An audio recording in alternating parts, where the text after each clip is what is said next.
Bradley, so excited to speak with you today. You've really found this sweet spot in the VC world, and this idea that, you know, a lot of startups out there, and especially in 2021, these have come to light, as Tyler was mentioning, in the public markets and private markets as well, with regard to, you know, some thorniness surrounding regulation. So I want to start just by getting your broad take on growth as a whole. Throughout 2021, we've seen valuations in sectors like electric vehicles, in cannabis, in SPACs, not necessarily a sector, but a product area, really just see some tremendous volatility. Given some of the news, the macro news in recent weeks, what do you expect to happen from here? Do you expect there to be kind of a revaluation in these areas, given, you know, a potential for a higher interest rate environment? Yeah, I mean, there are really two, because I obviously think about this all the time when I try to figure out where to deploy capital into startups. And I feel like there are probably two competing trends that would at least affect when these companies start to hit the public markets and are available to retail investors. So on one hand, the good news is these are all high growth industries, right? We're just scratching the surface on what cannabis or crypto or sports betting or drones or any of these things can be here in the US or globally. So on one hand, there's a lot of room to grow.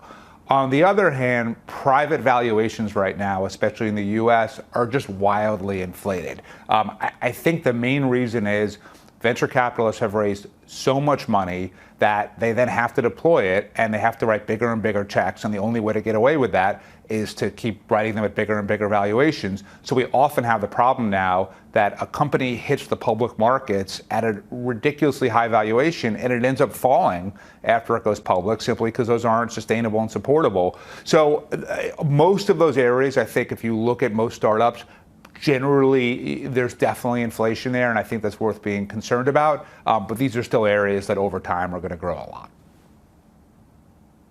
So how do you play that then, knowing what you know about kind of this bifurcation between the private markets and the public markets? And I'm sure a lot of the FAs out there are listening and feel this pressure to, you know, explore the private markets. I hear that time and time again from traditional public market investors who see, okay, well, the growth is taking place on the private side, which is why you've seen so much capital go into the private markets and kind of help create this whole dynamic. How do you get around that? Are there still value-based opportunities to be had? Totally. So we confront this question every day. I think there's a few different factors to consider. The first is, for us, this is our job, right? So we still do have to invest. And even though the valuations are going up, there may be specific companies that we think, okay, this is too rich, we're just not going to do this. But overall, we're certainly paying a lot higher prices than we were even a year ago. So that's partly, but again, this is the world I live in, I kind of have to do it. The second piece, though, is I don't have to get that many right to succeed. Because I do early stage, I'm looking to underwrite my fund on every single deal. Now, I strike out a lot, right, as any VC does, but when we hit it, you know, it can return the entire fund on one deal. And so I'm swinging for the fences all the time, but I can afford to be wrong 60% of the time, and my LPs are totally happy with that. So I think that if you are an FA and you're looking at the private market, it partly just depends on how much risk you're able to take with your client's portfolio, because I am just by definition in a position to take a lot of risk and to fail quite a bit and still have really, really great returns. But I see tons and tons and tons of deals, and I would say we invest in 1.4% of the startups that we look at, and it probably results in us doing about 12 to 15 deals per year. If you have that kind of deal flow and access and ability to take some risk, then yeah, I still think there's a huge amount of growth in the private markets to take advantage of. But you have to have all of those factors in order for it to make sense. Interesting. And as we mentioned at the top, you focus on areas where you believe you can provide value on the regulatory front. How would you describe the regulatory front in the current environment? Have you seen any change in the new administration over the last year? Is it more welcoming to startups, or do you feel like it's a little dicey out there? Yeah, so the good news is the vast majority of tech regulation actually takes place at the municipal and state level, not at the federal level, and thank God for that. Because, you know, if you have to, in order to launch your new startup, pass an act of Congress, that's like hoping for a miracle, right? You can't base a realistic strategy around Washington, D.C. So, but when you've got 50 states that you could launch in or 200 cities, you can come up with a kind of viable sequencing plan to figure out where you can get it passed now and where you build up to later. You can show proof of concept. So there's a strategy that potentially makes sense. So the good news is Washington is probably not quite as impactful into tech startup regulation as we might think. However, with that said, look, the Biden administration is good for tech in the sense of it is much more pro-immigration than Trump was. That's really helpful because we need as many high-skilled engineers as we can get into this country. And there's just more stability, right? It just doesn't feel like every day the world is turning upside down. And I think everybody who participates in the private or public markets wants and appreciates that. On the other hand, at least towards the bigger tech companies, the Amazons and Facebooks and Googles of the world, they would probably say they wish Trump was still in office because they have a head of the FTC who I think is very, very tough on antitrust. You see legislation moving in a Democratic Senate, setting new antitrust regulations. You see issues like Section 230, the Telecommunications Decency Act, which gives platforms immunity from being sued for the content on them. That may go away. Right now, the U.S. does not have a regulatory privacy framework like Europe does.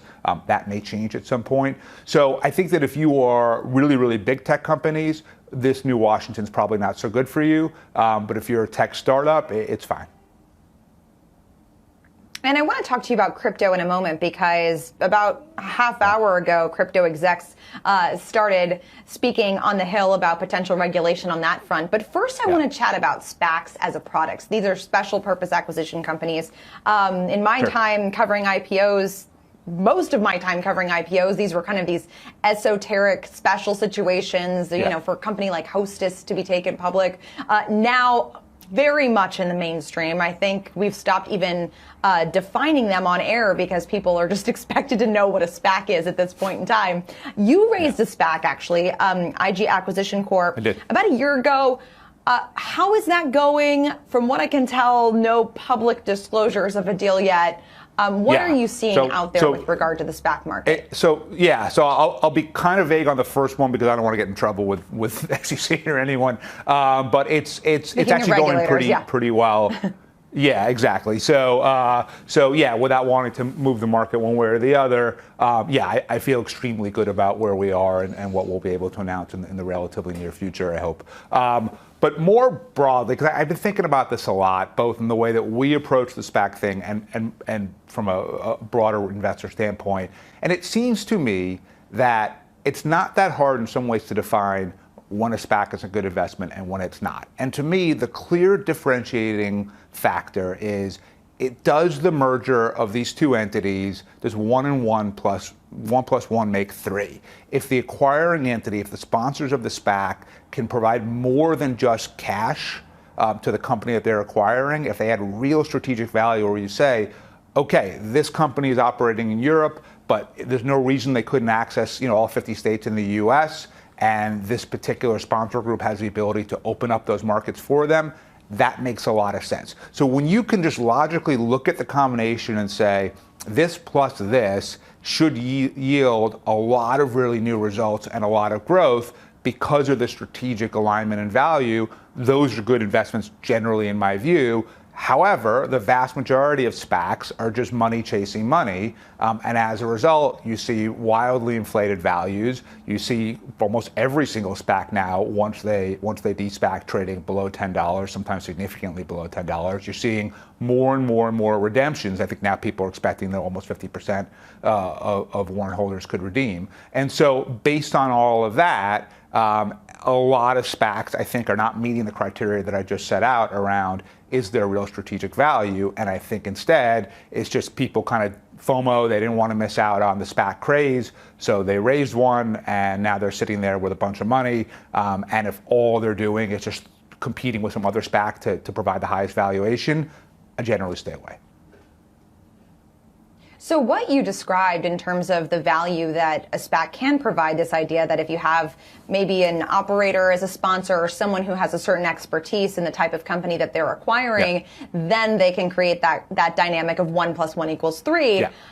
But that's really difficult to really pin down if you're an investor. What percentage of SPACs out there do you think actually have that kind of dynamic? Or would you say it's a pretty small minority? Probably 10%, 20%. So like, look, the reason, so my expertise, as we've established, is in regulation and politics and government, right? And how that impacts tech companies and startups. So for me, the reason why I did this in the gambling space is very specifically because, in my view, the hardest part about the gambling business is not taking bets or the technology to take bets or the logistics of it. It's regulation. It's, can you get a license to take bets in this jurisdiction, and what types of bets are allowed to be taken in this jurisdiction? And so for someone like me, who knows how to change state laws, run procurement processes, all of that, looking at companies where we might want to expand them into new markets makes a lot of sense. And that's where, to me, kind of a 1 + 1 = 3. That's why I raised a SPAC in the first place. So there are examples like that. But yeah, I think you're absolutely right, Leslie. I think it's probably like 10%. And that's why, generally speaking, my advice would be to be really cautious before you invest in a SPAC. That's really interesting, this idea, too. And I love your perspective on this, that perhaps the SPAC method is a good way for companies to go public that do have some kind of regulatory overlay to them. I've covered so many roadshows where there's this kind of binary sentiment from investors. Well, I really like this company, but if the government calls the whole thing off, then it's a zero from here. And so there's kind of this tug of war that takes place with regard to valuation, things like that. In the SPAC world, things are a little different because the merger is between two parties. However, and here's my follow-up question, we do see some concerning regulatory headlines recently. You've got Lucid this week with the subpoena from the SEC. There's the SPAC Digital World Acquisition Corp that's taking Trump's planned technology and media company public. Do you think there will be greater regulatory oversight over these SPACs in the future? And is that something investors should be worried about? Yes, I think there will be. I actually don't think investors should be worried about it, in the sense that ultimately the regulation should be good for investors because it provides some differentiation and some protection, so that a legitimate SPAC that is really saying, hey, here's how we can add strategic value through an acquisition or a merger and really provide investors with more value, is very different than someone just kind of using, hey, I'm a celebrity of some kind, so I've raised a SPAC and now everyone should invest in it. So I think greater consumer protection is needed. I think the SEC is right to take a look at this. By and large, most of the SPAC deals out there are not going to be improper from a legal or regulatory standpoint. That might not make them good investments, but they won't be improper. But it's a lot like crypto in some ways, which is, here's this, SPACs aren't entirely new, but sort of this phenomenon. No one quite knows what to do with it. It's getting a crazy amount of attention and activity. And we should neither try to put it out of business, because it does provide a purpose and serves a value, but at the same time, we should make sure the consumers are protected.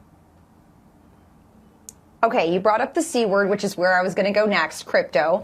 Yep. We mentioned that I figured we were heading there. Crypto executives. Yeah. You're good. That was prescient of you. We hear from crypto execs all the time that they actually want regulation. They want rules of the road. They want clarity on where regulators and Washington's mindset is with regard to this space.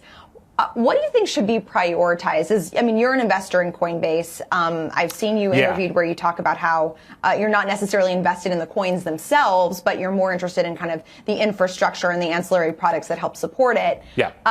If you were talking to Congress today, what would you tell them with regard to the type of regulation that's actually needed and the clarity that could be useful in this space? It's a great question. And look, I think generally speaking, everyone in the crypto world, we do want regulation because we need something to separate the good actors and the bad actors. There's certainly fraudulent ICOs out there and things that are bad for consumers. And I think when you can't distinguish between which are legit and which are not legit, it delegitimizes everybody. So we're in Coinbase, we're in Circle, we're in some other crypto companies. Typically speaking, we invest, as you mentioned, in the underlying exchanges. I don't feel like I have a great sense at any given moment whether Ethereum or Bitcoin or any other coin is going to go up or down on a given day. I do strongly believe that crypto is very much here and that the activity will only increase over time. And so investing in the exchanges, to me, makes sense. because you're getting a fee on the transaction kind of regardless of which way the price is going. So to me, that's more appealing than trying to pick the individual currencies, but obviously other people are different and very good at that. From a regulatory standpoint, it's a great question. So here's what I would say. I think there should be two main goals for the United States when it comes to crypto. Number one, protect consumers, right? So that means making sure that companies that are issuing ICOs that are not legitimate, that there's nothing really behind it, are held to much higher standards and prosecuted when there's fraud. I think it's giving consumers more information generally about kind of how crypto works and what's legal and what's illegal. I also think it's giving the industry a lot more information. So if you remember the exchange that Coinbase had with the SEC over crypto lending, the SEC may say, yeah, we don't think you should do this for these reasons. But when you don't say anything and you're just like, oh, we'll just decide ad hoc how to regulate you, industries can't function that way, right? They need to know what the rules are. They may like them, they may not like them. They probably will try to change them in some way. But you can't not tell them, right? So number one, protect consumers. Number two, actually put in the work and give the industry a certain amount of certainty and a certain amount of input so that they can plan for it, right? And they may or may not like any specific decision you make, but at least if you're willing to give them a little bit of information, that they can work with it. And the third, though, to me, is there is a tremendous opportunity in this country to really make this the home of cryptocurrency. So while crypto, by definition, is a sovereignless currency and doesn't adhere to any specific nation, China just banned it completely, which makes sense. An authoritarian government can do that. A democratic government cannot.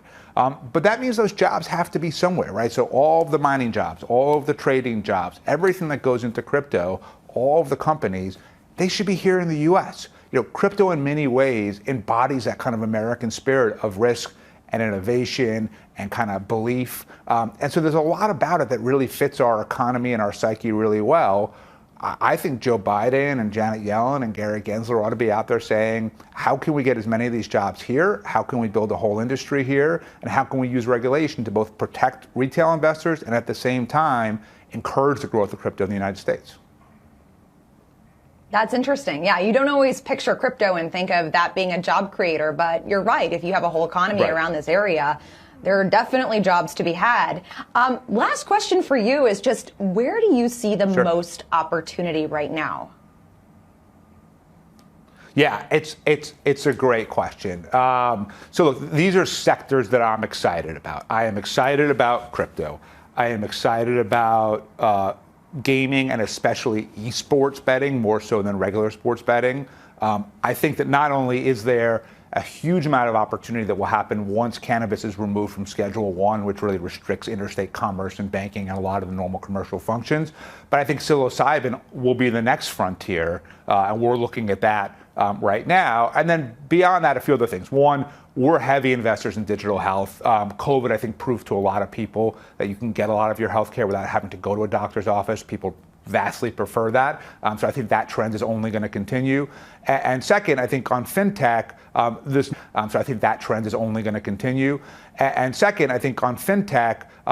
notion of DeFi and Web3, there's something there. Now, do we really know exactly what it is? No. Are we always sort of making inside jokes about what Web3 is or isn't because it's all sort of a made-up concept?